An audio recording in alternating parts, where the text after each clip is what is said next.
The cold in Vermont that morning didn't feel like just weather. It felt like something deeper. It crawled into your bones, into your thoughts. The kind of cold that makes your breath catch when you speak and your fingers curl in your coat pockets because even gloves can't help. I was standing by the graveside of the one person who ever made me feel safe. The wind didn't care that today was Beth's funeral. It cut through wool and grief like it had a personal vendetta. My name is Liza McConnell, and I was raised by a woman who didn't know me a thing, but gave me everything anyway. Beth wasn't my mother. She was my father's older sister. My mother, Sue, was gone long before she actually died, drifting in and out of addiction, disappearing for weeks, sometimes months. I don't even remember the last time I called her mom and meant it. And my father? Well, he vanished when I was 7. One day he was there, and the next, nothing but a voicemail that stopped halfway through. Beth took me in without hesitation. She had this old farmhouse outside Brattleboro, peeling white paint, screen door that always squeaked, and bees. Yeah, bees. She kept them out back in wooden hives lined up like little houses. Everyone in town called her the bee lady. It was funny at first, kind of strange, but over time I started to understand. The bees gave her structure, purpose, maybe even control. She never talked much about the past. I'd ask questions sometimes about my dad, about why she lived so far out in the woods, but she'd just hum softly and change the subject. It wasn't coldness. It was something else. Like there were things she'd buried and didn't want me digging up. So I didn't. I stayed. Finished high school in town. Worked odd jobs. Came home every night to that farmhouse with its leaky roof and warm kitchen, and that one radio station she always played even when the signal was garbage. Roxanne, my cousin, wasn't like me. She and I were close once when we were little, when we both lived under Beth's roof, but something shifted. The minute she graduated, she took off for Boston. Got a fancy job in marketing, a fiancé who looked like he lived in a men's cologne ad, and an apartment with a doorman. We hadn't really spoken in over a year before Beth died. She arrived 20 minutes late to the funeral. Her SUV hummed up the gravel path like it was allergic to dirt, and she stepped out wearing stilettos and designer sunglasses. Didn't even take them off at the graveside. I wanted to feel angry, but mostly I just felt small. Like a version of myself I thought I'd grown out of. There were only a few of us there, me, Roxanne, the town sheriff, a couple of Beth's beekeeping buddies, and the funeral director. No speeches. Beth wouldn't have wanted one. Just the wind and the sound of the coffin lowering into the earth. I didn't cry. I couldn't. It was like the grief had frozen inside me along with everything else. Afterward, Roxanne hugged me like you'd hug a stranger you recognized from somewhere. She really let herself go at the end. She whispered into my ear, as if Beth could still hear her. You should have called me. I would have helped. I didn't say anything. What was the point? She hadn't called in years. The one time Beth got sick last fall, Roxanne sent flowers with the wrong name on the card. We drove to the attorney's office in town, Hollis and Reed, a small firm with fake wood paneling and a secretary named Denise who always offered hard candy like it was still 1986. The reading was short. No dramatics. Just paper and silence. Roxanne, the lawyer said, "You inherit the farmhouse and its contents." Roxanne smiled like she'd just confirmed something she already knew. "And Liza," he continued, turning to me with an apologetic smile, "you receive the key to the garden shed. Beth left you a personal note. She said you'd understand." The room was so quiet, I could hear the tick of the cheap office clock above the filing cabinet. A key. A shed. Not the house I grew up in. Not the bees. Not even a photograph or a favorite mug. Just a key. Roxanne glanced at me, smirked a little, then went back to scrolling on her phone like the meeting had already ended. I wanted to ask why. I wanted to demand an explanation. But the truth was, I didn't even know what to say. Beth had never mentioned a shed like it was anything more than a place for old tools and busted lawnmowers. Why leave me that? Why only that? I drove back to the farmhouse alone. Roxanne had booked a hotel for the night. "Too many bad memories here," she said, like she hadn't abandoned them a decade ago. The house was too quiet without Beth. her slippers still by the door, her teacup on the kitchen counter, her favorite sweater on the hook by the stairs. I took the key out of my coat pocket and held it up to the light. It wasn't rusted. It looked new, polished, almost like someone wanted me to find it. The wind had picked up by the time I stepped outside. Dusk was settling in, casting long shadows across the brittle yard. Everything looked just a little off, like the house was holding its breath, waiting for me to discover something I wasn't ready for. I pulled my coat tight and crossed the backyard toward the shed. Beth's garden shed had always been an afterthought. It was just there, half leaning into a spindly birch tree, its roof bowed like it was exhausted. We never spent time in it growing up. I remember asking once if we could play in there during the summer, and Beth said no, gently but firmly, like she wasn't just talking about a shed, but a rule written in stone. As a teenager, I used to think it was probably full of broken tools, or maybe some old beekeeping gear. By then, the mystery had faded. It became one of those ordinary background things in life, until today. I stood in front of the crooked wooden door and stared at the rust-colored lock for a moment before slipping the key in. It turned smoother than I expected. The door creaked open with the reluctant groan of something untouched for years. The smell hit me first, earthy, sweet, with a hint of metal and old paper. The inside was darker than I imagined, but dry and carefully arranged. This wasn't just a place to store rakes and hoses. Everything had a place. Shelves lined both walls, filled with labeled jars, leather-bound notebooks, and what looked like carefully sealed packages. In the far corner, sitting neatly beside an old beekeeping suit, was a large, metal trunk. I approached it slowly, like it might bite. The lid was heavy. It took both hands and a hard pull to get it open. Inside, stacked meticulously, were journals. Dozens of them. Their spines were cracked with age, the pages yellowed but legible. Each one had a year marked on the cover. The earliest started in 1983, the year my father vanished. The year I came to live with Beth. There were also documents. Lots of them. Envelopes, folders, even some laminated IDs in names I didn't recognize.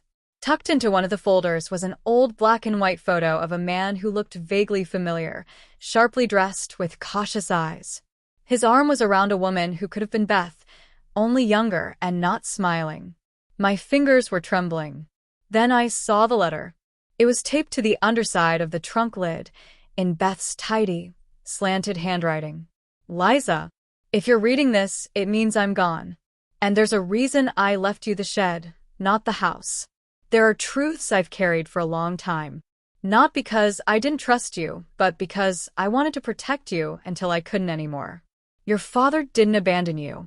He was placed in witness protection after giving evidence against a group of people who were dangerous.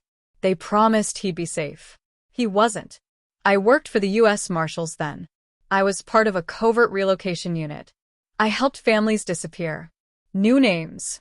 New lives. That included you. But they've found people before. And they'll keep looking. I don't know what they're after, but I fear they've found me. Be careful who you trust. Especially Roxanne. Love. Aunt B. My breath caught in my throat. I had to read it 3 times before I even began to grasp what she was saying. My father hadn't just left. He had been forced to vanish. And Beth, my quiet, beekeeping aunt, had been in the business of protecting lives and secrets. I sat down on the cold wooden floor and opened the first journal. The handwriting was all Beth. Pages filled with careful entries, names, dates, locations. Some of it was coded. But there were entries about people who'd testified against mobsters, corrupt law enforcement, cartel members. Some of them were later listed as compromised. Others just had a black X. I kept flipping, and somewhere around 1996, I found an entry about me. Liza's starting school next week under the new name. It's hard watching her grow up not knowing the truth. But it's safer this way. The people who hurt her father could still be out there. My heart was pounding in my ears. Everything I thought I knew about my family was wrong. I wasn't just the daughter of a man who disappeared. I was deliberately hidden, a child in hiding, unknowingly living under a false identity. I closed the journal and stared at the shed walls. Suddenly the jars, the sealed packages, they all felt like parts of a puzzle I wasn't sure I wanted to solve. And then I remembered something else. Roxanne. Beth had warned me about her. And I'd just given her free rein over the farmhouse, over everything Beth left behind. I raced back into the house, grabbed Beth's old lockbox from the closet, and dumped out the spare keys. I found the one marked back room, the small office Beth had always kept locked. I sprinted down the hall and opened the door. Inside, the laptop was gone. So was the folder Beth kept on the bookshelf.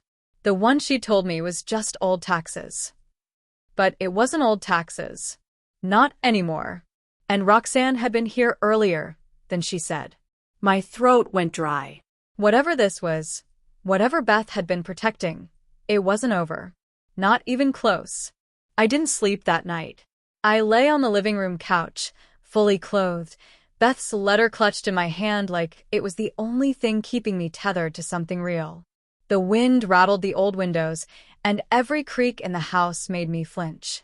Roxanne had taken something important, and I had no idea what it was. I replayed our conversation in my head again and again.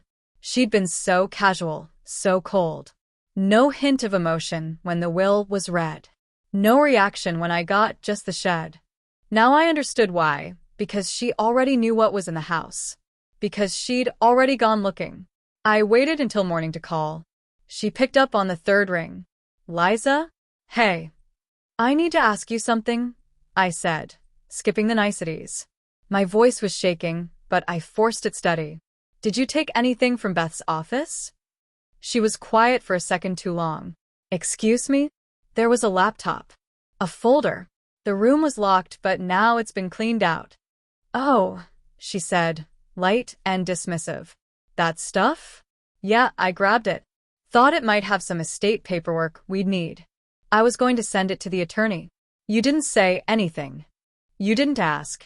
Another pause. Then, more slowly, Liza, what's going on? But I hung up before she could twist it. I felt sick. Betrayed. And somehow still not surprised. I drove straight to town, to the library, where I could use the public computers. I had no idea what I was even searching for, just a desperate need to know. I typed in Beth's full name, her old job, anything I could remember about my father's case, though, honestly, I never had the details. Just that he left. And no one ever found him. Then a breakthrough. A small news article from 1991, buried in an archive. A federal case in Albany involving a trucking ring and weapons charges. One of the key witnesses was a Vermont man whose name had been withheld.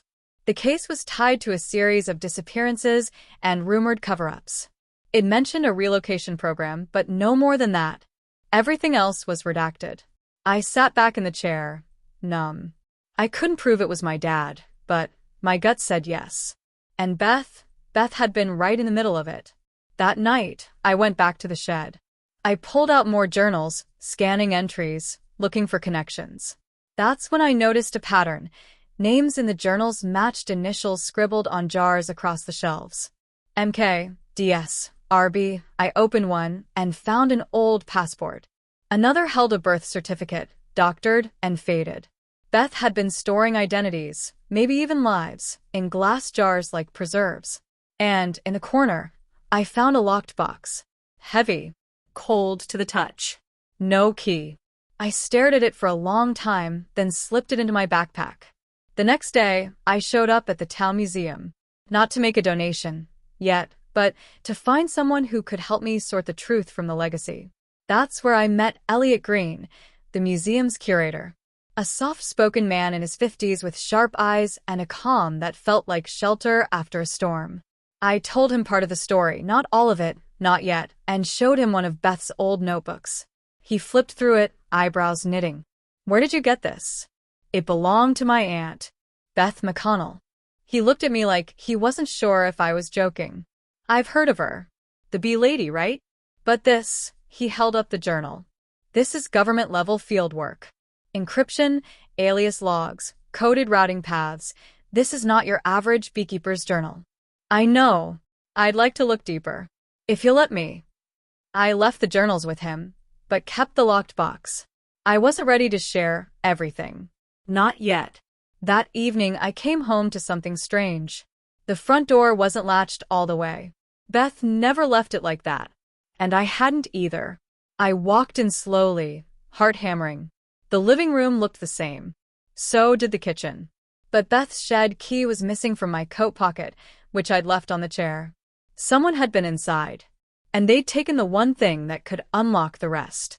I drove to Roxanne's hotel. I waited outside her room, rage burning in my veins. When she opened the door, she looked surprised, but not guilty. "I need the key," I said. "What key?" "Don't lie to me." She sighed. "Okay, fine." I took it. "But you need to stop digging, Liza. Whatever Beth was mixed up in, people got hurt." "What do you know?" "More than you," she said, shutting the door. And that's when it hit me. She wasn't just trying to claim the house or the laptop. She was trying to bury something. Maybe Beth hadn't been the only one with secrets. The next morning, I found the courage to do what I'd been putting off since the moment Beth's will was read. I drove straight to the police. I didn't tell them everything. Not at first. I just said there had been a break-in and that my aunt had recently passed away under circumstances I wanted to double-check. That was enough to file a report and, more importantly, to start a paper trail. But what I really needed was answers. And the only one still willing to help me was Elliot from the museum. I met him that afternoon at a cafe downtown. His eyes lit up as I slid into the booth. "I've been up all night reading," he said, pulling out a yellowed folder. "Your aunt was documenting relocation identities for over 2 decades. Names, birth dates, case numbers. Liza, she wasn't just helping hide people, she was tracking corruption inside the program. There are notes here about falsified transfers, people disappearing off paper, safe houses being compromised." So she knew it was dirty? Not just dirty.